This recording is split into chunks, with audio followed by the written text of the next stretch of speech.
Le prince Harry et Meghan Markle ont fait face à une réaction dévastatrice ces dernières semaines avec les médias français fustigeant le couple, a déclaré un journaliste britannique. Meghan Markle a été largement saluée aux États-Unis jeudi soir après sa rencontre enjouée avec la comédienne et animatrice de chat vétéran Ellen DeGeneres.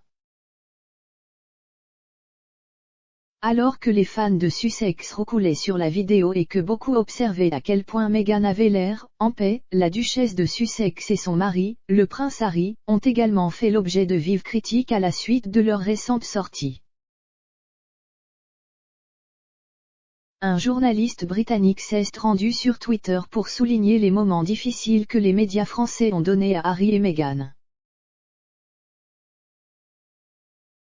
La dernière couverture du très populaire magazine français Paris Match est cinglante sur les Sussex. Meghan a récemment été contrainte de s'excuser auprès d'un tribunal pour avoir fait une déclaration trompeuse dans son affaire de confidentialité contre les éditeurs du Mail on Sunday et Paris Match en a profité pour s'en prendre à la duchesse. Son titre à la une se traduit par « Pourquoi Meghan a menti ?» Un autre titre du magazine se lit comme suit, « Le masque glisse ». Paris Match a été diffusé à plus de 560 000 exemplaires en 2020. Il a également amassé plus de 1,2 million de followers sur les réseaux sociaux. Le journaliste britannique basé à Paris Peter Allen a affirmé que la critique du magazine à l'encontre de la famille royale du Sussex est particulièrement importante car les médias français ont été assez respectueux envers eux dans le passé. Il a écrit sur Twitter que ces derniers titres étaient dévastateurs pour le projet Sussex.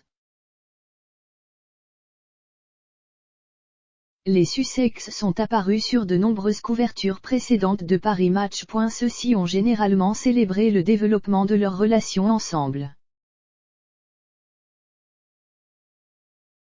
Le rédacteur politique de Sun on Sunday, David Wooding, a ajouté « Les profils publics de Harry et Meghan commencent à changer pour le pire en dehors du Royaume-Uni aussi, semble-t-il. »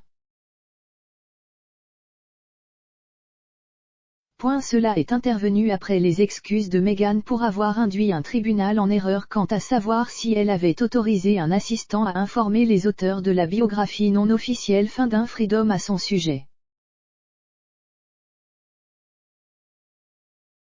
Les Sussex avaient auparavant insisté sur le fait qu'ils n'avaient aucune implication dans le livre 2020 d'Omid Scobie et Caroline Durand, d'un Freedom.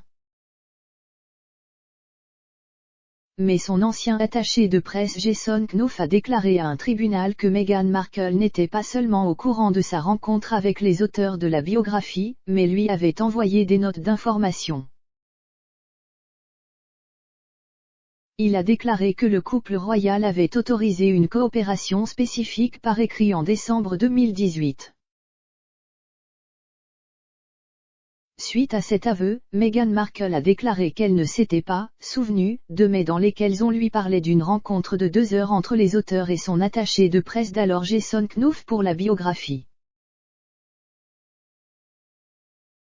Dans un communiqué, elle a déclaré « Je m'excuse auprès de la Cour pour le fait que je ne me souvenais pas de ces échanges à l'époque.